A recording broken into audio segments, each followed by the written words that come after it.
Hey, Pastor Steve Waldron. I hope you're having a great day in Jesus. Thank you so much for joining us. We've been doing a little journey through some Reformation Bible translations. Probably should really rename the playlist Medieval. It's going to be close. Some of them were around the Reformation, some caused the Reformation, some were just pre-Reformation. There were always Christians before the Reformation and all this. Check out Martyr's Mirror, written in 1637 by Jacob van Brock. You would really like that. Besides, Fox's Book of Martyrs has some too. But let's get started. There's also some other good martyrologies I've been finding out about recently that my friend Dr. O.C. Marlar's been getting some, as a matter of fact. But here's a Bible translation maybe not a lot of people know about in this time period. And so during 1517 and 1519, Francisek Scarnia printed a translation of the Bible in Old Belarusian language in 22 books. I'm just getting this off Wikipedia. Good source of information. A lot of times we know that it's not infallible. All right, so let's see who Francisek Scarnia is.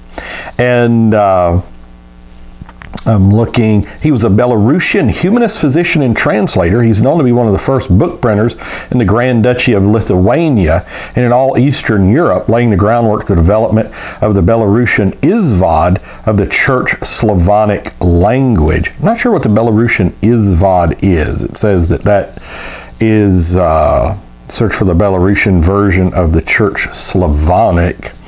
So this was the 16th century, early 1500s, right around the time, October 31st, was that 1517, of Luther and the 95 Theses, which I've read. If you've never read the 95 Theses, they're not like just massively radical to me at all.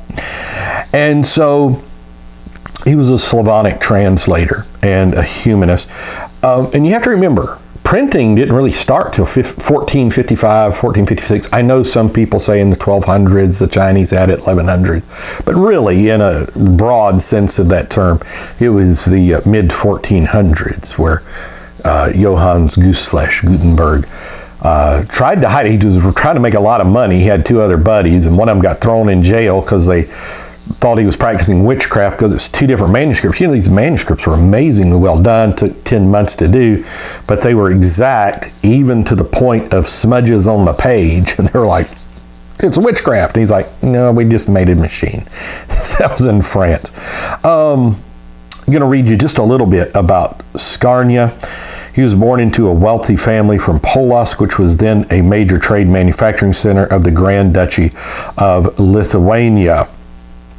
His father, Luka Scarnia, was a merchant. He dwelt with someone known as Doronia Ivanov and Velikai Lukai, Scarnia's older brother. Ivan was also a merchant. And there is a great picture here. I'm just going to do it like this. We're not going to zoom in. Of Scarnia's Bible.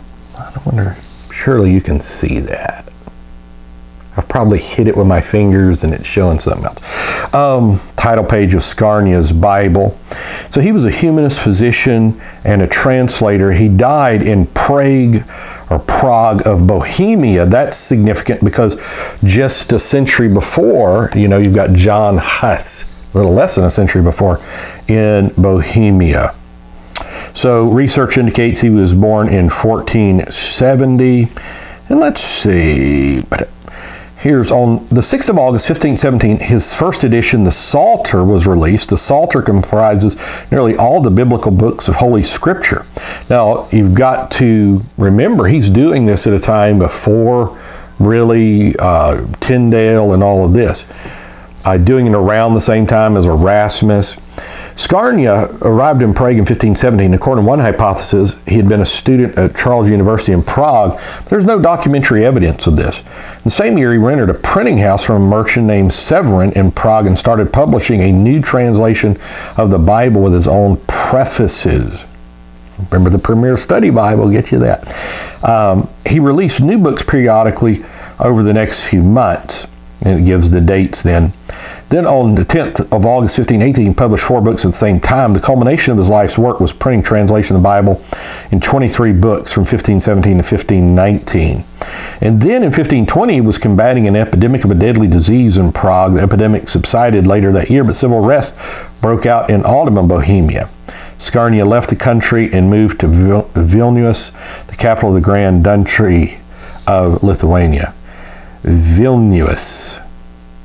All right. In 1522, Scarnia opened the first publishing house in Vilnius. He published a little travel book followed by Apostle. 1525, Apostle was released in the same order as it is used in Orthodox worship now. He wished to distribute some books in Moscow, but was forbidden. So now let's look at a little bit of this, his religion. It's not known for certain whether Scarnia was Catholic or Orthodox. His name is Catholic, but it's often suggested he changed it before entering the university. In 1552, after Scarnia's death and long after his final departure from the country, King Sigismund August mentioned in a letter that a man from his country printed a translation of the Bible, tried to sell his edition in Moscow, but the books have been burned there because they've been produced by a subject of the Roman Church. The books mentioned in the letter are probably Scarnia's.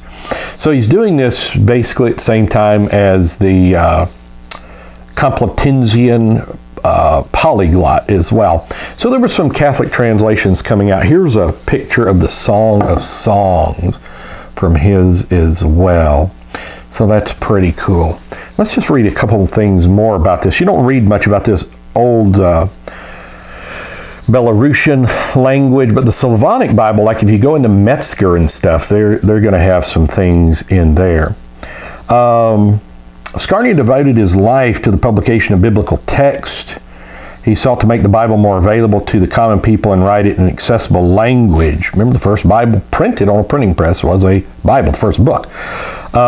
He also composed prefaces to editions in which he emphasized that the purpose of his publishing activities was to help ordinary people become acquainted with wisdom and science. Isn't that good? He contributed to the development of the Belarusian literary language. The Bible became the second printed Bible in the Slavic world following the publication of the Czech edition.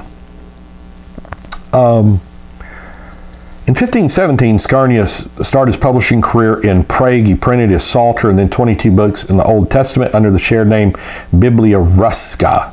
That wasn't mentioned earlier. His books were different from the Western European printed Bibles at that time. They were all published in the quarto format, which would have been mid-size. You had the folios like for churches, big, 30-pound plus, like the King James 1611 was 30 pounds plus. Massive. And quartos like we carry today, and then octavo would be like a pocket Bible. Very hard to read sometimes. Scarnia's books contributed to the development of the Belarusian Izvod of the Church Slavonic language. His Bible challenged existing rules of that time. It contains text from the publisher, his comments forwards and afterwards. In addition, it contains prints with his image. It's the only such case in the history of the publication of Bibles in Eastern Europe. And you would have to realize, I mean, still to this day, you basically need the imprimatur and the various sanctions, such as of the Catholic Church. What is it? The nihil obstat is the other thing I'm looking for. All of Scarnia's editions are very rare today, especially those published in Vilnius.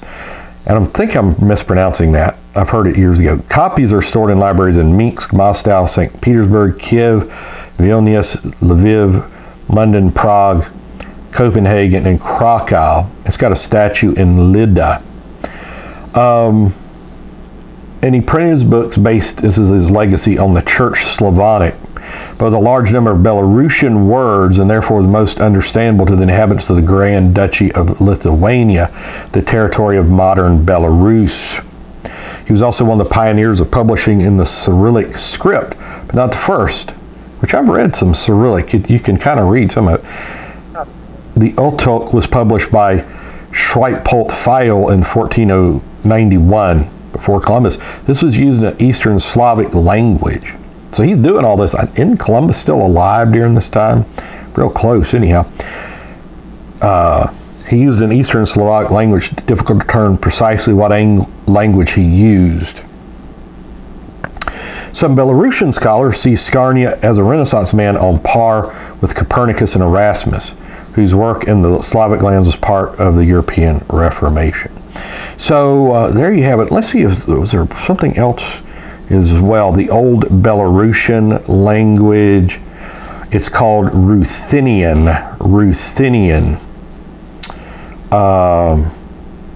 Do we want to go into anything in that? I don't think so. But anyhow, we won't do that. Boy, I'm just so enthralled with this Czech Bible I'm looking at here too. The Bible of Crowley. But that's for another time, God willing.